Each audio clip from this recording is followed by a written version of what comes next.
Good evening mga idol. Good evening.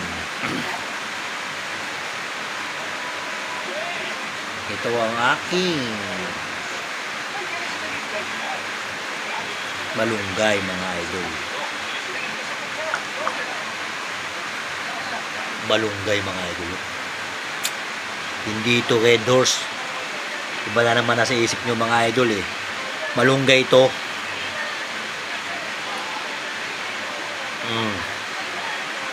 Isip nyo na naman. Iba, red horse, malunggay yan mga idol oh. Nagmamalunggay. Hindi mo na ako magla-live kasi malakas ang ulan. Baka hindi naman kayo makakonek sa akin. Ito mga idol, malunggay yan ha. Magmalunggay kayo.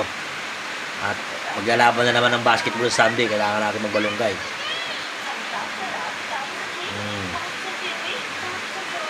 Malunggay kayo mga idol. Magmalunggay.